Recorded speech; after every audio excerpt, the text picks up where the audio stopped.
People keep saying things like the universe is testing you, like you're being judged, evaluated, or put through some kind of emotional obstacle course to see if you're worthy of what you want.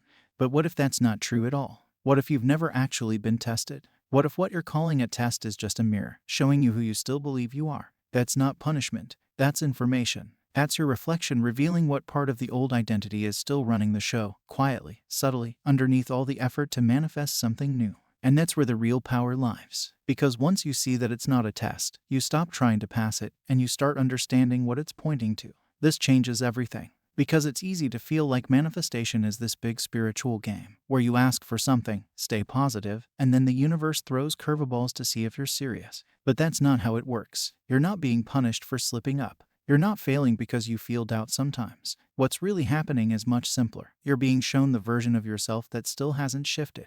The version that's still stuck in old patterns, old thoughts, old fears. That version is still echoing into your reality. And the moment you recognize it, you don't have to fight it. You just have to update it. This isn't about staying positive or passing tests with perfect thoughts. This is about catching the identity that's creating the same emotional loops. That feeling of being stuck. That's not the universe testing you. That's your self-concept repeating itself. And once you see that, you don't have to wait anymore. You don't have to earn your manifestation or prove your worth. You just need to stop agreeing with the version of you that keeps playing small. So no, this isn't a test. It's a mirror. And that reflection isn't meant to scare you. It's meant to wake you up. Sometimes it feels like life just keeps looping. The same kinds of people, the same emotional reactions, the same frustrating situations, showing up in new costumes but leaving behind the same pain. And in those moments, it's easy to think something is wrong, that you're doing something wrong, thinking something wrong, or that the universe is just playing games. But none of that is true. These patterns aren't here because you're being punished. They're here because your self-concept hasn't shifted yet.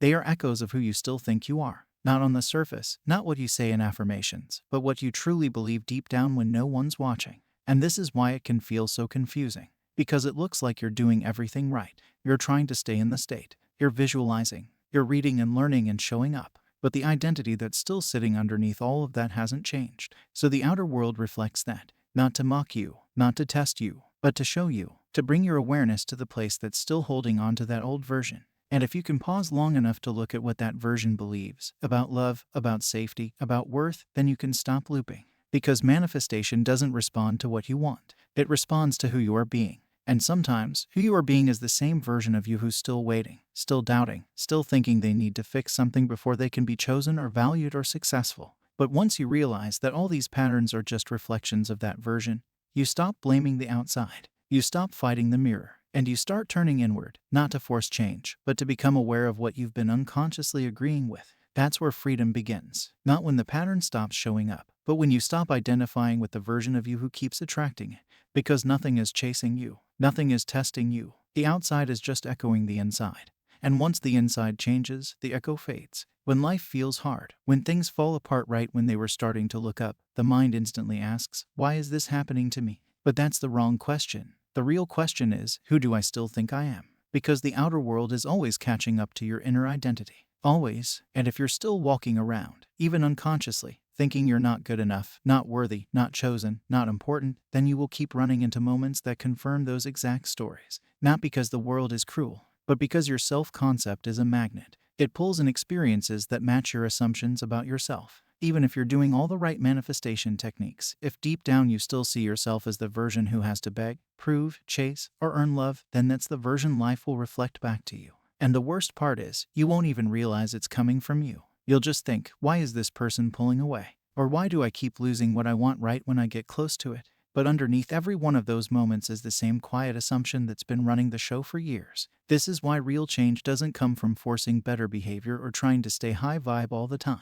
It comes from finally turning inward and asking, what must I believe about myself for this to keep happening? And then being honest about the answer. That's not easy. It hurts to realize that the thing you've been blaming life or others for has actually been rooted in your own identity.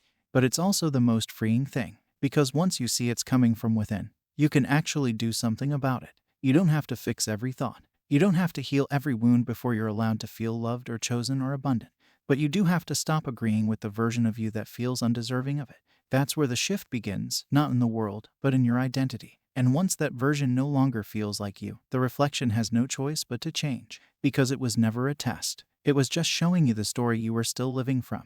The mirror has no agenda. It's not judging or punishing. It's not deciding whether you deserve something or not. It's simply reflecting who you're being right now. Not who you want to be, not who you pretend to be, but who you honestly believe yourself to be on the inside. And that's powerful, because the moment you stop seeing the mirror as your enemy, you can use it as a guide. It shows you where you still need to let go. It shows you where you've been stuck in a story that doesn't serve you anymore. And when that reflection hurts, when it looks like rejection or failure or abandonment, it's not there to break you, it's there to reveal you. Because if it didn't show up, you wouldn't know what part of yourself still needs to be brought into the light. The world is always trying to make you aware of who you're being. And it does that by reflecting your identity in people, situations, reactions, and patterns. But here's the good news. The mirror doesn't just reflect, it responds. The moment you stop identifying with that old version, the moment you stop reacting the same way, believing the same thoughts, expecting the same pain, the mirror begins to shift. It may not be instant, but it's inevitable, because the outer world cannot hold a version of you that you've let go of inside. So if the same kind of situations keep showing up, instead of asking, why is this happening again? Ask, what does this say about who I still think I am? That question changes everything. It pulls you out of blame and into awareness. It gives you back your power. Because no matter what shows up, it's not about fixing the world. It's about adjusting the identity that created it. And the truth is, most people aren't stuck because they're doing manifestation wrong.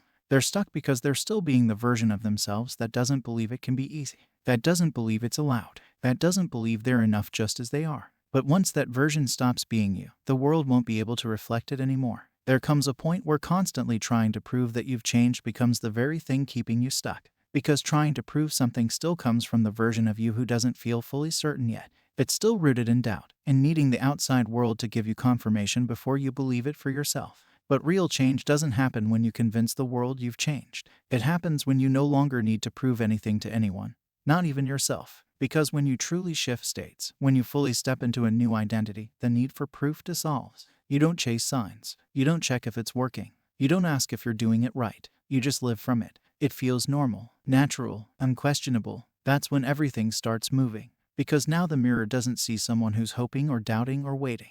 It sees someone who already is, and the reflection follows. So if life feels like it's not catching up yet, it's not because you haven't been good enough. It's probably because you're still trying to prove something instead of just being it. And the difference between those two is everything. One is rooted in fear, the other in certainty. One is trying to fix the old story, the other has already outgrown it. And life can feel the difference, because you can feel the difference. You don't need to be perfect. You just need to stop being the version of you that keeps waiting for permission to change. That version doesn't need to be healed. It just needs to be released. And the moment you let go of needing to prove your worth, your value, or your progress, the world starts responding to the version of you who already knows. That's how the mirror changes. Not when you demand it, but when you no longer need it. The final piece to understand is this: manifestation isn't about what you deserve. It's about who you identify as. The universe isn't handing out rewards based on effort or punishment. It's not keeping score. It's simply responding to identity. If you think you have to earn love, you'll attract situations where love has to be earned. If you believe things only work out after struggle, you'll experience unnecessary struggle. Not because that's the rule, but because that's the belief. And the moment you drop the belief that you have to deserve it, something beautiful happens. You stop waiting. You stop performing. You stop chasing validation from a world that was only ever mirroring your own self-image back at you. You begin to embody the version of yourself who already has it.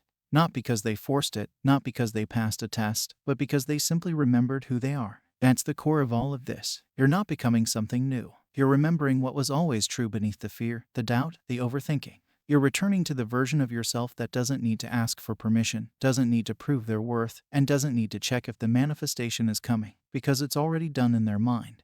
And that's enough. And if the mirror shows something old, you don't panic anymore. You don't spiral. You just smile and say, that's who I used to be. But not anymore. That's how you know the shift is real. Not when everything outside changes immediately, but when the old reflection no longer convinces you to become that version again. So no, you're not being tested. You're being invited. Invited to stop living from the past. Invited to stop believing the old story. Invited to embody the version of yourself that doesn't need the mirror to change in order to feel whole. And once you become that, the mirror has no choice but to catch up. If this message hit home, tell me, what old version of yourself are you ready to let go of starting today? I'd love to hear it in the comments. Writing it out is powerful.